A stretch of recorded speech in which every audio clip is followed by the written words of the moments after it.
주님의 평안으로 인사드립니다. 오늘도 다니엘서를 계속 연구를 해보도록 하겠습니다. 오늘은 다니엘서 11장 43절의 말씀을 가지고 연구를 해보도록 하겠습니다. 우선 다니엘서 11장 43절의 본문을 먼저 읽어보도록 할게요. 그가 권세로 애굽의 금은과 모든 보물을 잡을 것이요 리비아 사람과 구스 사람이 그의 시종이 되리라.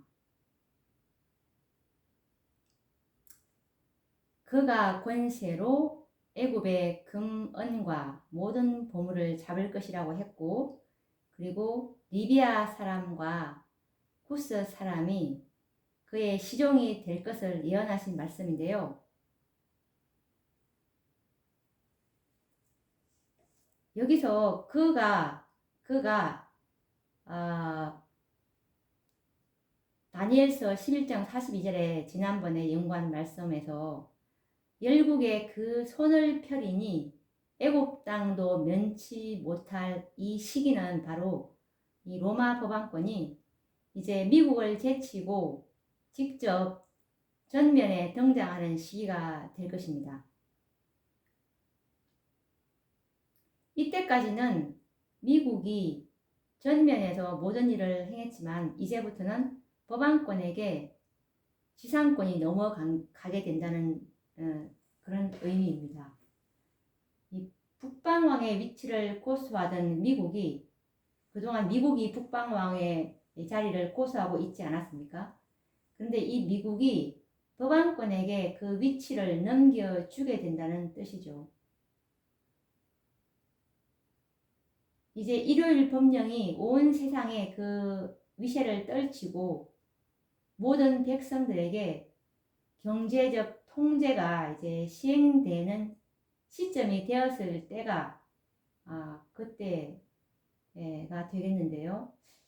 그래서 다니엘서 11장 43절의 말씀, 리비아 사람과 구스 사람이 그의 시종이 되리라 라는 이 말씀은 당시에 이 리비아 사람은 가난한 사람을 대표하는 나라였고, 그리고 구스는 이제 에티오피아인데요. 이 구스는 부자 나라를 대표했습니다. 이것은 법왕권이 세상의 모든 권세를 장악하고 그 힘을 이용해서 부유한 나라나 그리고 가난한 나라를 막론하고 모든 나라들로 하여금 일요일 법령에 굴복하도록 강요하는 예언의 말씀입니다. 이때는 오늘날 최고의 부유한 나라들인 이 미국을 위시한 모든 서방 국가들과 그리고 지상에서 가장 가난한 나라인 아프리카 국가들, 북한 이런 모든 나라가 예외 없이 법왕권의 시종이 될 것이라는 예언의 말씀입니다. 미국이 종교 자유의 기본 원칙을 포기하고 법왕권의 하수인이 되어서 일요일 법령을 만들게 되는 것은 경제력의 힘에 의해서 그것이 가능하게 될 것입니다.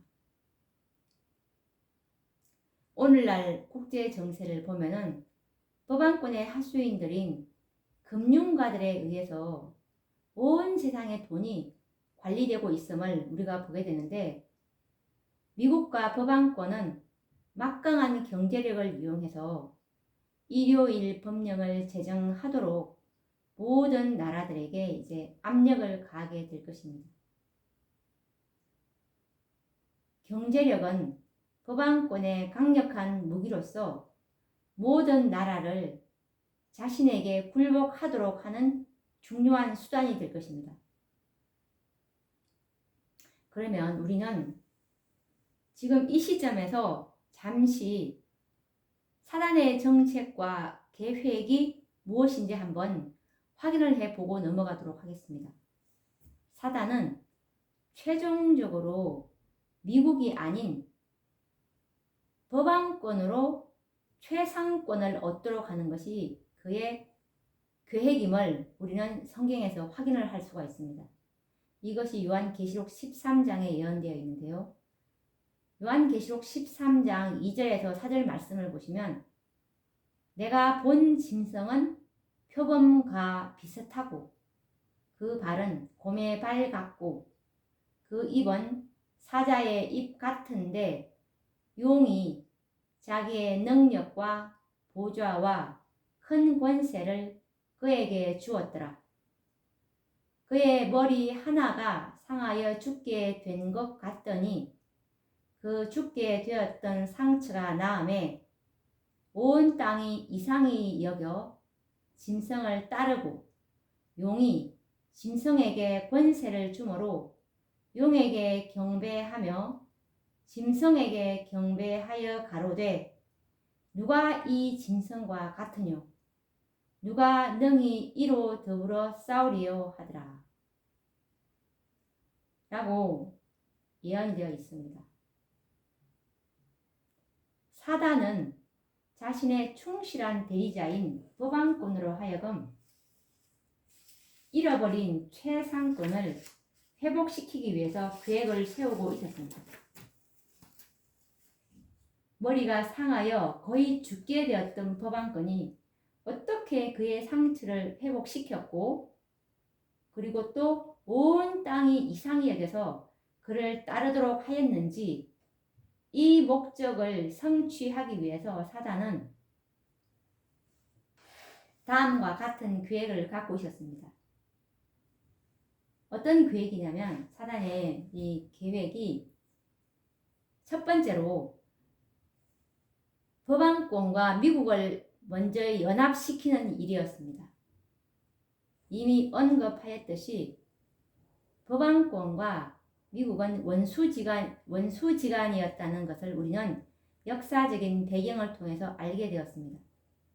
사단이 법왕권과 미국 이 두 세력을 연합시키는 일은 그의 첫 번째 정책이었습니다.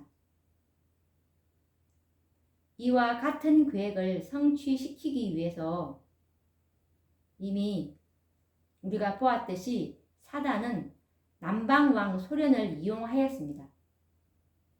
그래서 다니엘서 11장 40절에 있는 말씀 마지막 때 남방왕이 그를 찌르리니에서 이 마지막 때의 남방왕은 공산주의 무신론 사상이었죠.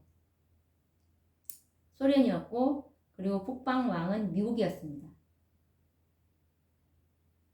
남방왕이 그를 찌르리니라는 그 결과로서 이제 미국과 함께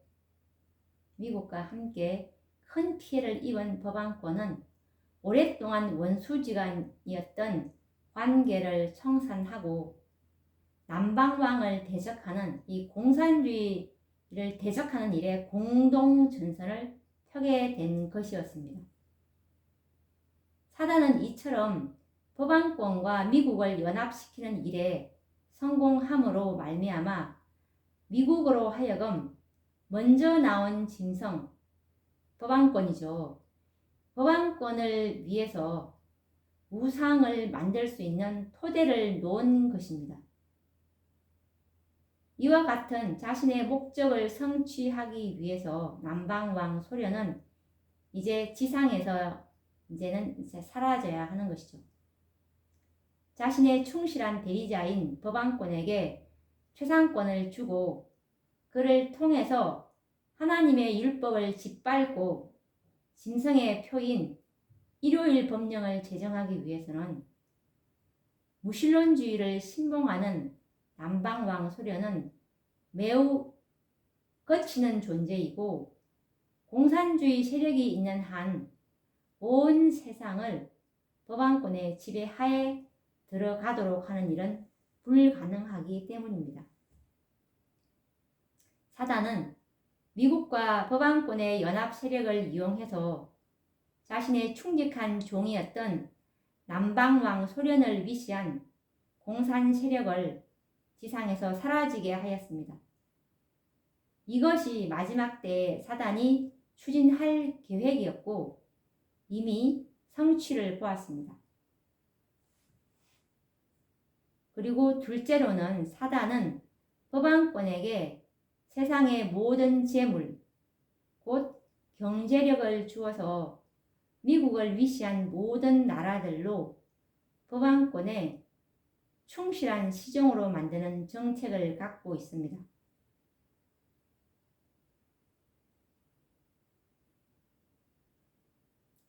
북방왕 미국이 왜 그의 권세를 법왕권에게 이양하게 되었을까요? 권력의 속성상 결코 다른 이에게 스스로 권세를 넘겨주지는 않습니다. 그런데 왜 미국이 주도권을 법왕권에게 넘겨주게 되는지 한번 잠시 생각해 보도록 하겠습니다. 미국의 경제 구조를 이해하게 되면 쉽게 이해할 수 있는 문제입니다. 미국의 연방은행은 국가 소유가 아닌 민간 기업으로 독립성을 가지고 있어서 미국의 금융계는 구조적으로 취약성을 가지고 있습니다. 결국 미국이 연방은행으로부터 천문학적인 부채를 지고 있다는 사실은 세상이 모두 알고 있습니다. 그러므로 미국의 경제력으로는 부채의 이자를 갚기도 힘겨운 상태입니다. 그러나 미국은 금융위기 때마다 양적 완화 정책으로 위기를 모면하였습니다. 아마 일반 나라였다면 미국은 이미 국가적 부도가 나고 말았을 것입니다. 그러나 미국이 건재한 것은 든든한 후견인인 법왕권의 후견이 있었기 때문입니다. 법왕권은 1984년 미국과의 국교를 맺음으로 전에 없는 밀월 관계를 지속하고 있습니다. 법왕권은 잃어버렸던 최상권을 회복하고자 하는 야심을 포기한 적이 없고 이를 위해서는 미국의 절대적인 도움이 필요합니다. 그러므로 세계의 금융권과 은밀한 관계를 갖고 있는 법왕권은 미 연방은행을 비롯해서 세계 금융권들을 움직여 미국의 국가적 부도를 막아주고 있는 것입니다. 법왕권은 이처럼 경제력을 이용해서 강력한 군사력을 가진 미국을 이제 조정할 것이고 미국을 통해서 사단의 최후의 목적인 일요일 법령을 제정하도록 할 것입니다. 그러나 일요일 법령이 제정이 되면 법왕권은 북방왕이었던 미국을 제치고 이제 전면에 나타나서 북방왕의 위치를 확고히 할 것이고 권세를 행사할 것입니다. 이때가 되면 미국은 스스로 모든 권세를 법왕권에게 이양하고 이제는 성경에 예언된 대로 법왕권을 위해서 짐승의 우상을 만들고 경배하지 않는 자들은 몇이든지 다 죽이라는 법왕권의 충실한 도구가 될 것입니다.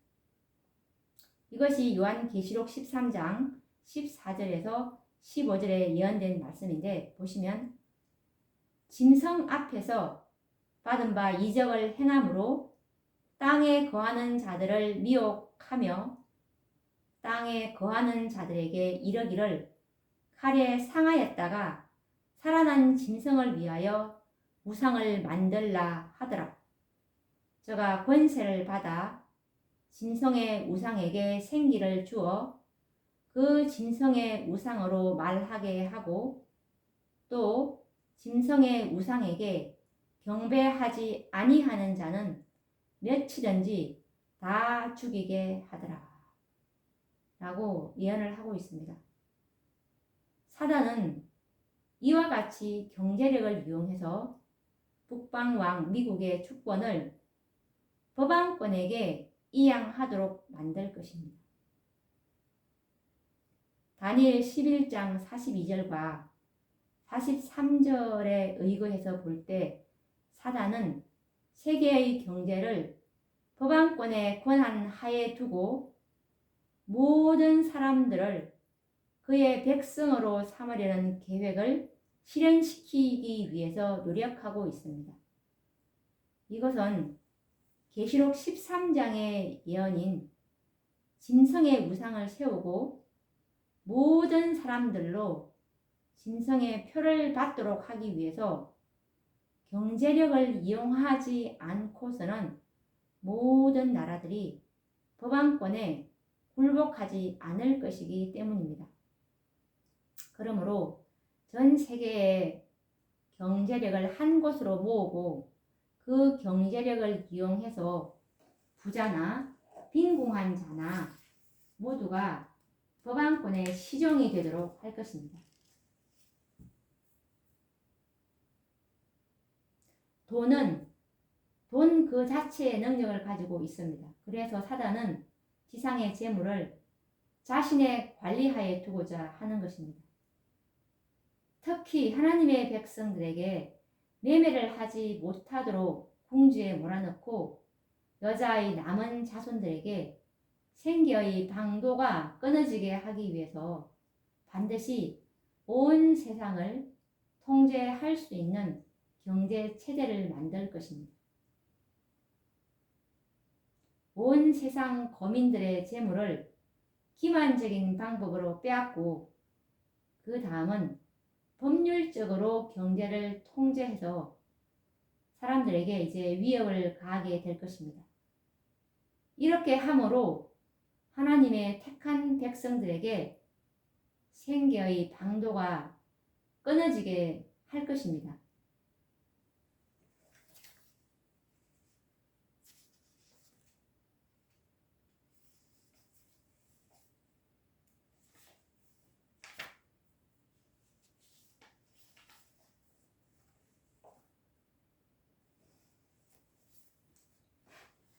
그래서 선지자의 말씀에 보시면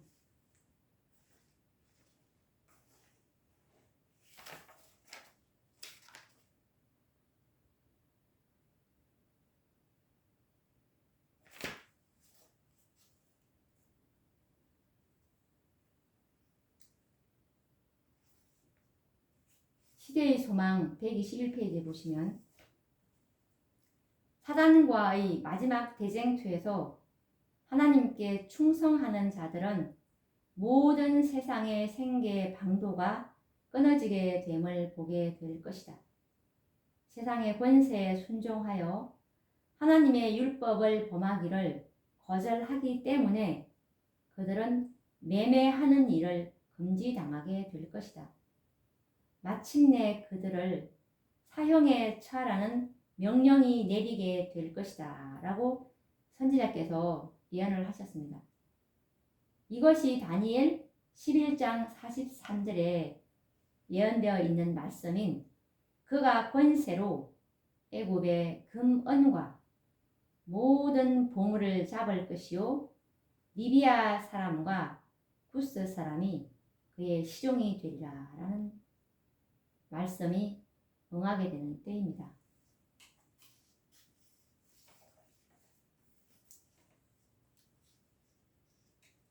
그러면 또 다음 시간에 계속해서 다니엘서 계속 이어서 연구를 해보도록 하겠습니다.